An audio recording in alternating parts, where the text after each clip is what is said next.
Bismillahirrahmanirrahim. Alhamdulillahirabbil alamin. Allahumma shalli wa sallim ala sayyidina Muhammadin wa ala alihi wa ashabihi ajma'in. Assalamualaikum warahmatullahi wabarakatuh. Kita akan melanjutkan pembahasan kitab Fathul Ilah. Wa likulli syai'in imad, wa likulli syai'in imad. Segala sesuatu itu ada penopangnya, tiangnya.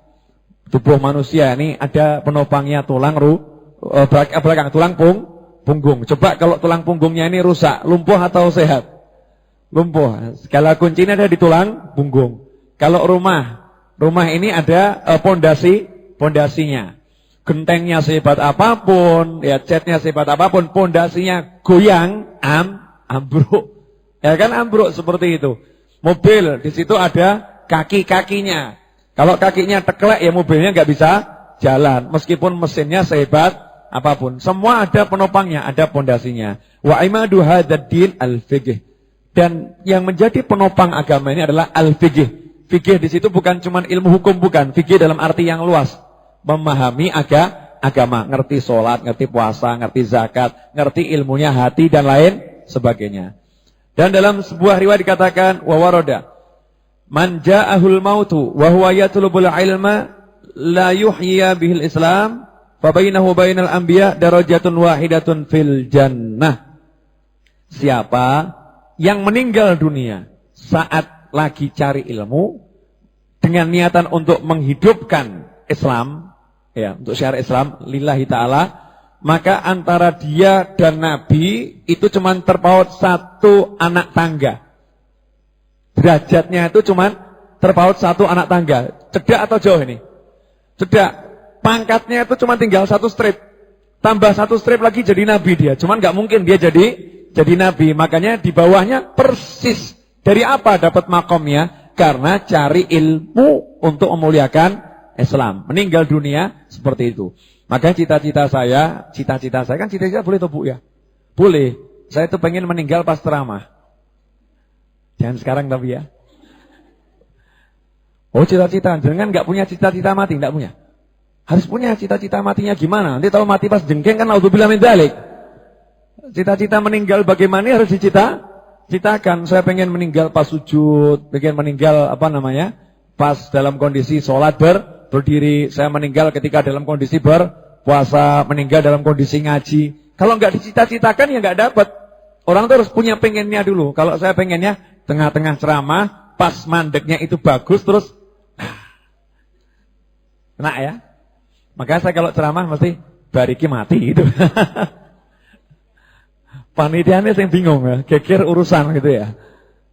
Ada kan di internet itu, di internet. Di internet ada itu meninggal ketika ceramah. Bener. Dia ceramah gini, ceramah,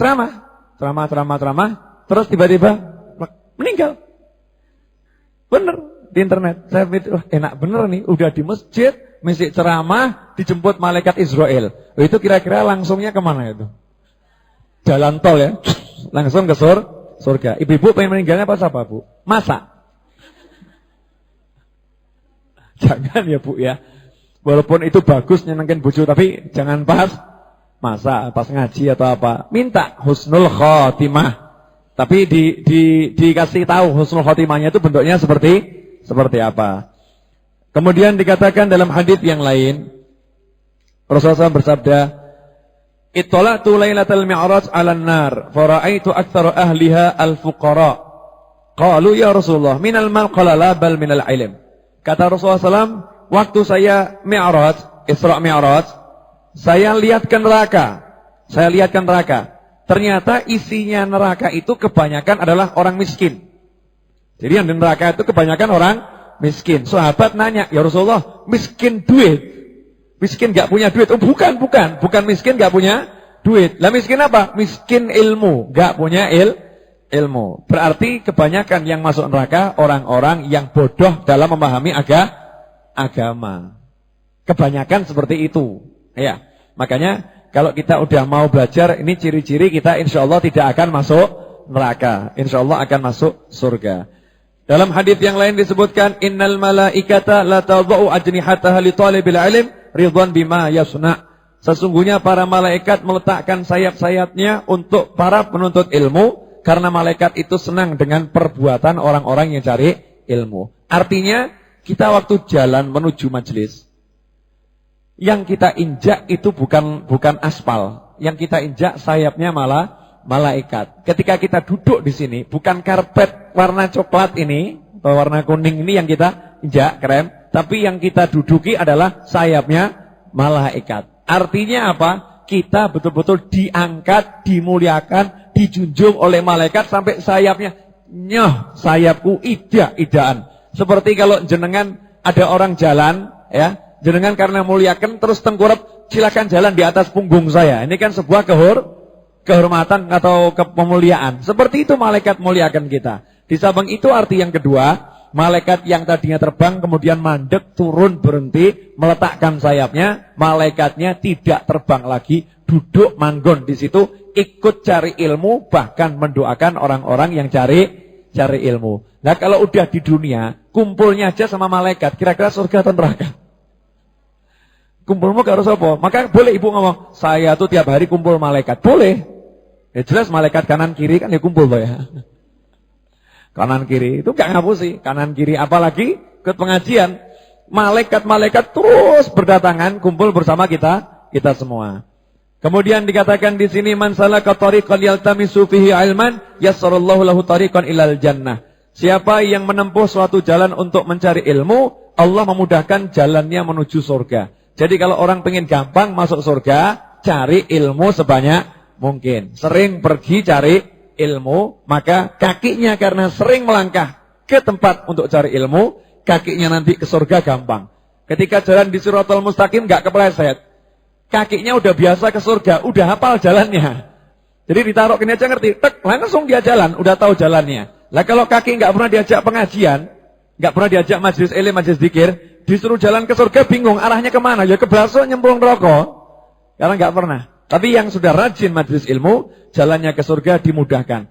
Jalan ke surga dimudahkan, makna diantaranya adalah, yaitu nanti dipertemukan orang soleh, dikasih teman yang baik. Jadi arah untuk dia jadi orang baik itu dimudahkan oleh Allah. Yang terakhir, Rasulullah SAW bersabda, Inna qalilal amali yanfa'u ma'al ilm. Sesungguhnya, amal itu walaupun cuma sedikit, tapi kalau disertai ilmu akan sangat bermanfaat. Wa inna katsiral amali la yanfa'u ma'al jahl. Sedangkan amal itu kalau banyak tapi disertai kebodohan gak ada manfaatnya. Contoh, orang sholat 1000 rakaat, ya, tapi katoknya bolong. Sarungnya bolong, ya.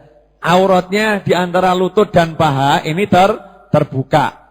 Manfaat enggak sholatnya? Ya enggak, karena sholatnya tidak sah. Tapi ada orang yang dia sholatnya cuma 2 rakaat, tapi ilmu sholatnya benar, paham, maka pahalanya itu bisa luar biasa, khusyuknya dapat, tadaburnya dapat, dan lain sebagainya. Nah ini insyaallah hari Rabu depan kita akan bacakan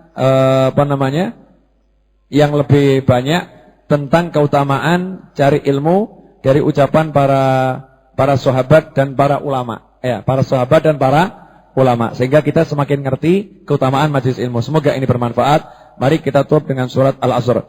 A'udzu billahi minasyaitonir rajim. Bismillahirrahmanirrahim.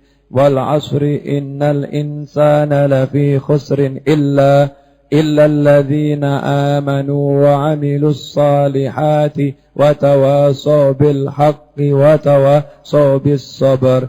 Al-Hadini Al-Fatihah.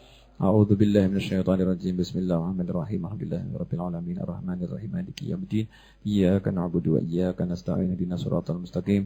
Siratal ladzina an'amta 'alaihim ghairil maghdubi 'alaihim waladdallin. Amin. Demikian, semoga manfaat. Kurang lebih mohon maaf.